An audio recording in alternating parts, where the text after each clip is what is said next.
Hello, this is week 5 memory work from cycle 3. Let's go over the memory work together. We started today with geography, and so we put it to the tune. So it goes Lansing, Michigan, Columbus, Ohio, Indianapolis, Indiana, Frankfort, Kentucky, Nashville, Tennessee, and on our transparent boards on our maps, we marked where each of the capitals are. We did not label them this week, but we went through and sang the tune and eventually erased them. Then we moved on to math. We had the 9s and 10s while we were singing and memorizing the 9s. We did a variety of exercises. We stretched, we did wall sits, we did high kicks, we jogged in place, we did cross toe touches. For 10s, while we were doing the 10, 20, 30, we partnered up and we did like hand claps, 10, 20, 30, 40, 50, 60, and then kept changing partners. Science, the question is, what are the 5 main senses? The 5 main senses are sight, hearing, taste, smell, touch. Moving on to English. So for English, last week we did the infinitive, present, past, present participle, past participle. So now over the next 11 or 12 weeks, we're going to be doing irregular verbs. I'll send you the video that has that song on it. The first irregular verb that we're going over is to be. So I think I just skipped over Latin. I'll go back to it. So this is to the tune Lulu Skipped My Lou. So it starts out with, tell me some irregular verbs. To be, am, are, is, was, were, being, been. That's all we have for this week.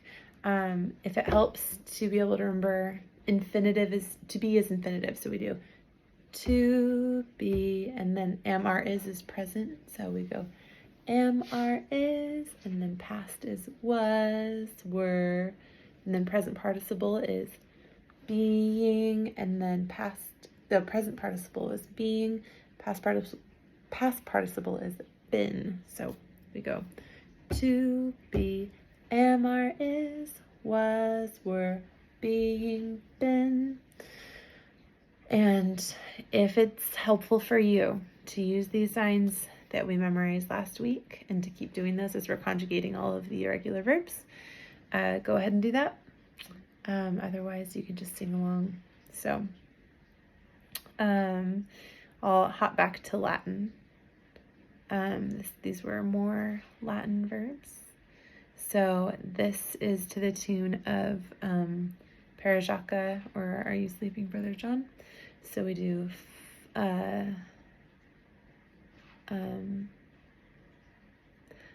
facta sunt were made, factum est was made, missus sent, comprehenderunt, comprehended, lucet shineth, fuit there was. More Latin verbs, more Latin verbs. Timeline. Melays asked us, the tutors, to encourage you guys that if you're wanting explanations or to dig a little bit deeper for timeline hand signs, to go into CC Connected. If you go into the Learning Center and look up and go under Foundations, look up week 5, then you'll be able to see an explanation of the hand signs for the timeline. Let's see, we've got Judah falls to Babylon, temple destroyed. Babylon falls to Persia. Jews return and rebuild the temple. Roman Republic, golden age of Greece. Peloponnesian War. Persia falls to Alexander the Great. Okay, then skipping ahead to history. We had tell me about George Washington. So we're just going to do 9 for 1789. So we go in 1789 in New York. Then G for George, and then Washington was granted the full powers and responsibilities of the presidency.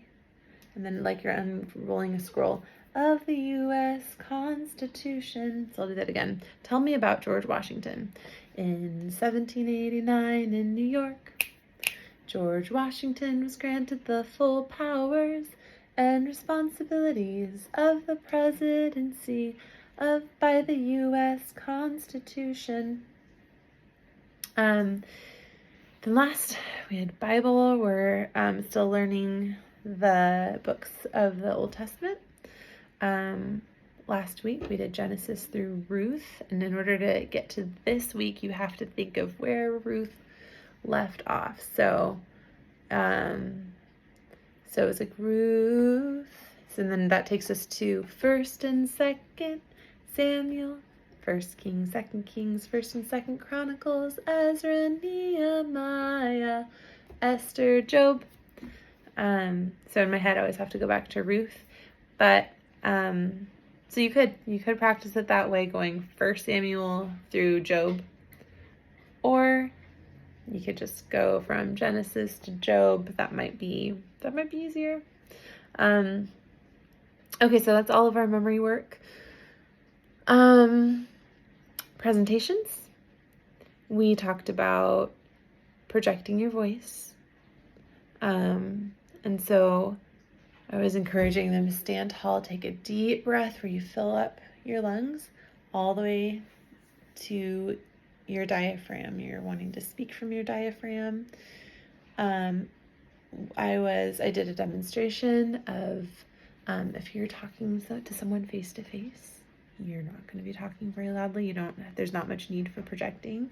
If they're a little bit further away, then you raise your voice a bit more. If they're all the way in the back of the room, you're going to talk louder so that the person in the back corner can hear you. And so we practiced taking a deep breath, and I also explained to them that yawning, doing a nice big yawn, can really help to open up and relax your throat, to be able to project more, especially if you're getting nervous, and that can help to kind of relieve some tension. So they did their presentations downstairs, and I encouraged them to work on projection. And then we went up to the sanctuary, and we'll do that again next week.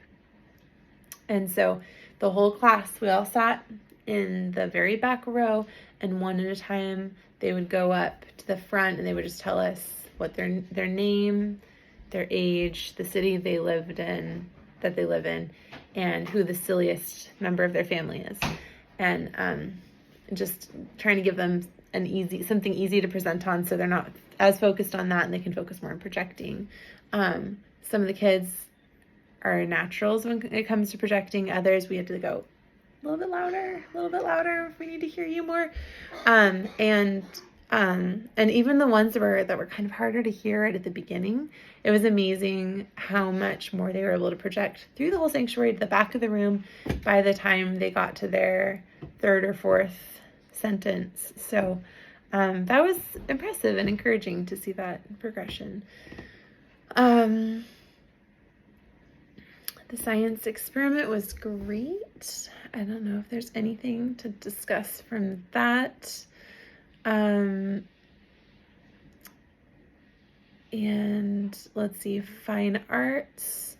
The kids really got into talking about perspective and depth perception, how to express it on a flat plane, how to draw perspective. And so we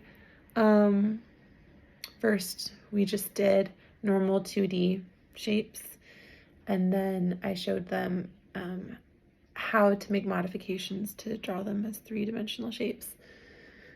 And then we looked over several pieces of art and a few art books that I brought in, and I asked them questions. We analyzed how the images in the foreground are drawn larger than ones that are in the background. Even though the size is likely the same, that just demonstrates demonstrates to the viewer the depth in the picture, the perspective. We talked about light source. We looked at shadows. We talked about the horizon line.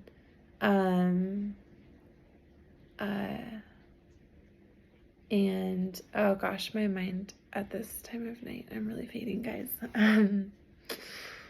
They were so cool. They were so cool though. They really enjoyed looking at all the different pieces of art. These kids are awesome.